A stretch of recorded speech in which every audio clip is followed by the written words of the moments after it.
माघो foundation के banner तले विष्णुपुरी में होली मिलन समारोह का कार्यक्रम मनाया गया। इस कार्यक्रम में आए हुए सभी लोगों का माला पहनाकर स्वागत किया गया और मिष्ठान वितरण देकर उनका स्वागत किया गया। इस दौरान समाज के कई वरिष्ठ साथी यहाँ पर उपस्थित रहे, जिसमें देवी प्रसाद निषाद, कैप्टन राम आश्रय निषाद, राम नारायण निषाद, सुखलाल निषाद और सुखलाल कश्यप, सुनील कश्यप, रामलाल कश्यप, नरेंद्र कुमार सहित तमाम वरिष्ठ समाज सेवी यहाँ पर उपस्थित रहे। उन सभी समाज सेवियों का यहाँ पर स्वागत किया गया।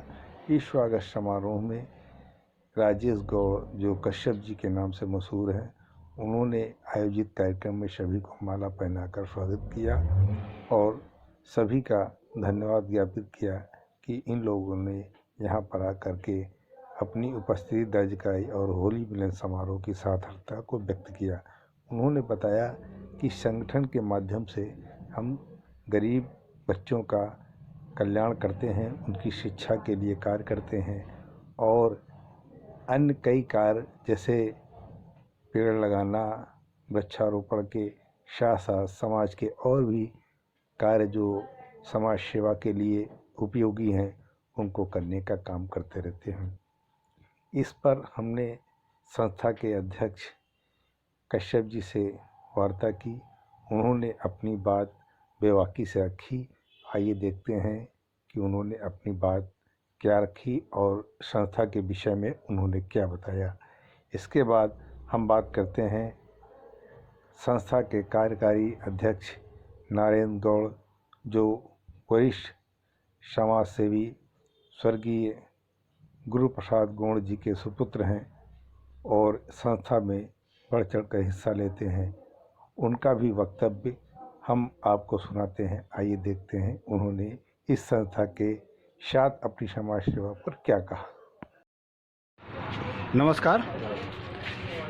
ये आपने जो संस्था बनाई है श्री माघो फाउंडेशन, तो इस संस्था का उद्देश्य क्या है?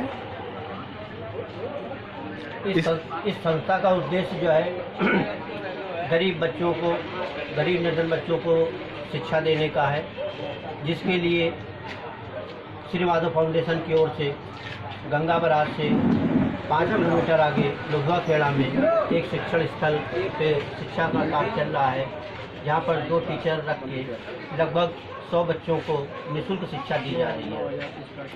शिक्षा के क्षेत्र में आपकी संस्था कार्य कर रही है, इसके अलावा भी समाज सेवा के रूप में आप और भी कोई कार्य करते हैं? इसके अलावा विगत 2 वर्षों से हम लोग वृक्षारोपण का भी कार्य कर रहे हैं, जिसको एक बार मैंने कल्याणपुर क्षेत्र में किया है, आवास विकास पार्क में, और इस वर्ष जो है हम लोगों ने CNG के पास एक पार्क में किया है। क्योंकि कवर्ड एरिया नहीं मिल पाती हैं और पौधे लगाने के बाद जो है तो जानवर चढ़ जाते हैं, उसको नष्ट कर देते हैं। तो हम इस तलाश में मेरी संस्था रहती है कि जहाँ पर हमको कवर्ड एरिया मिलेगी, जहाँ पर पौधों की सुरक्षा बनी रहे, और जहाँ पर हमको स्थान मिलते जा रहे हैं वहाँ पर पौधारोपण करते जा रहे हैं, करेंगे। और आगे जो है रक्तदान के लिए भी हम लोग प्रयास करेंगे। कुछ साथियों ने अपने नाम दिए हैं, कुछ साथी और जुड़ जाएंगे। जब लगभग 20 साथियों की संख्या हो जाएगी तो यही पर कैंप लगा करके रक्तदान शिविर भी लगाया जाएगा। ये संस्था आपकी कितने दिनों से काम कर रही है? ये संस्था मेरी लगभग 3 वर्षों से काम कर रही है। इस संस्था का कार्य क्षेत्र कितना है, मतलब कहाँ तक आप अपनी सेवाएं दे रहे हैं? फिलहाल तो हम कानपुर के आसपास ही दे पा रहे हैं, कानपुर उसके आसपास ही दे पा रहे हैं, लेकिन मेरा क्षेत्र सीमित है। मुझे जहाँ पर जो है तो व्यवस्थाएं हमारी होती जाएंगी, हम वहाँ पर जो है तो शिक्षण का कार्य करते जाएंगे। हमें लोगों का सहयोग मिलता रहेगा, तो हम लगभग इसको 20 शिक्षण स्थलों पे शिक्षा देने का हमारा अपना उद्देश्य है कि जिससे ज़्यादा से ज़्यादा संख्या में हम कमज़ोर गरीब बच्चों को जो है तो शिक्षा की ओर ले चलें और उनको जो है शिक्षा दे करके उनका जीवन और भविष्य बनाएं। लोगों का भविष्य उज्जवल बनाने के लिए आप जो कार्य कर रहे हैं उस विषय पर अब आप ये बताएं कि जनता को यानी समाज को आप क्या संदेश देना चाहेंगे? हम समाज को यही संदेश देना चाहेंगे कि शिक्षा ही जो है सभी समस्याओं का हल है। शिक्षित होने से इंसान अपना अच्छा बुरा सोच सकता है और वह बुरे कामों से बचता है, इसलिए शिक्षा बहुत ज़रूरी है। हमने देखा पिछले कुछ वर्षों में बच्चे आर्थिक कारणों से वो इधर उधर मारे मारे घूमते हैं, स्कूल नहीं जा रहे हैं। कोरोना काल में तो और भी भयावह स्थिति हुई और बहुत से बच्चों के स्कूल छूट गए और हमने देखा कि जो है तो 10, 12, 15 साल के बच्चे भी जो है तो ठेला लगा करके सब्जी बेच रहे हैं, कोई रिक्शा चला रहा है। इसलिए मैंने सोचा कि जो है तो शिक्षा के क्षेत्र में काम करना चाहिए, जिससे कि समाज की कुरीतियाँ कम होंगी अगर बच्चे और समाज ज़्यादा शिक्षित होगा तो। नारायण गौड़ का इस विषय पर क्या कहना है, आइए अब हम उनकी भी राय जानते हैं। आइए। धन्यवाद। अब मैं कार्यकारी अध्यक्ष जी से मैं जानना चाहूँगा कि आप इस संस्था से जुड़कर कैसा महसूस कर रहे हैं? देखिए, हम लोग शुरू समाज सेवा में रहा हूँ और जहाँ तक कि मैंने देखा है कि सबसे बड़ी समस्या शिक्षा क्षेत्र में है कि शिक्षित नहीं समाज। क्योंकि राजेश जी ने NGO इसको खोला कि बच्चों को शिक्षित करने का, बहुत अच्छी सोच थी। तो इनकी अच्छी सोच को देखते हुए मैंने इस संगठन से जुड़ा, क्योंकि शिक्षा ही ऐसी हमको एक रास्ता बनाती है जो प्रगति के रास्ते में हम बढ़ सकते हैं, समाज को बढ़ा सकते हैं, समाज के लिए एक नई योजना बना सकते हैं, समाज को विकास के क्षेत्र में हम बढ़ सकते हैं। और इसी उद्देश्य से हम लोगों ने इस संगठन में अपने आप को, ये फाउंडेशन में अपने आप को जोड़ा, क्योंकि एजुकेशन के क्षेत्र में अपना समाज बहुत पिछड़ा हुआ था। क्योंकि हम बहुत पहले से जुड़े हुए हैं संगठनों से और हमने देखा है, बहुत दूर दूर देखा, अपने क्षेत्र में देखा, गांव में देखा, बस्तियों में देखा, या शिक्षा के क्षेत्र में हमारा समाज बहुत पिछड़ा हुआ था। आज शिक्षा क्षेत्र में हम लोग प्रगति कर रहे हैं, ऐसा नहीं है, लेकिन अभी बहुत ज़रूरी है इस क्षेत्र में काम करने के लिए। और कोई भी काम जो होती है छोटे स्तर से होता है और धीरे धीरे उसका विस्तार होता है, लोग जुड़ते जाते हैं, कारवां बढ़ता जाता है। तो इस कारवे को बढ़ाने के लिए और इस NGO को आगे बढ़ाने के लिए कई संगठन हमारा सहयोग कर रहे हैं। मासिक कसरत जनगणना समिति भी है, कसरत जागृति महासंघ है, और भी संगठन है जो इसका जो है पीछे से सहयोग कर रही है कि इस संगठन को शिक्षा क्षेत्र में बढ़ाएं।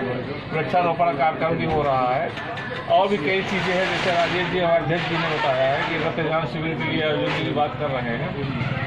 तो ये अच्छे नेक काम के लिए सभी के सहयोग और योगदान होना चाहिए, हमारा ऐसा मानना है। और हम ही लोगों को नहीं, इसी बढ़ चढ़ के दरगाह राजनीति से उड़कर समाज सेवा के रूप में हम सबको इस तरह काम करना चाहिए, ऐसा हमारा मानना है।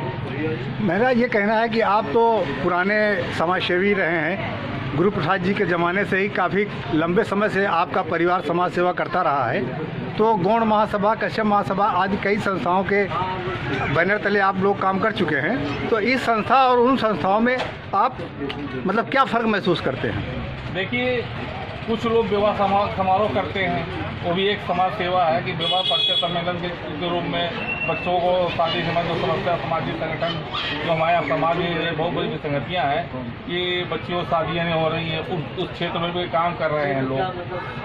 दूसरी चीज़, समाज में आरक्षण की समस्या, नौकरी नहीं मिले, सर्टिफिकेट नहीं मिला कि 2000 गोल्ड माता जिला उपाध्यक्ष की हैसियत से भी मैं देख रहा हूँ कि सब चीज़ों का कार्यक्रम हो रहे हैं। और क्योंकि बहुत पहले से मैं संगठन से जुड़ा रहा हूँ और ये सब चीज़ों को मैं देखता चला आ रहा हूँ, बचपन से मैं देख रहा हूँ और देखते देखते मेरे अंदर भी एक भावना आई कि समाज के लिए कुछ ना कुछ होना चाहिए।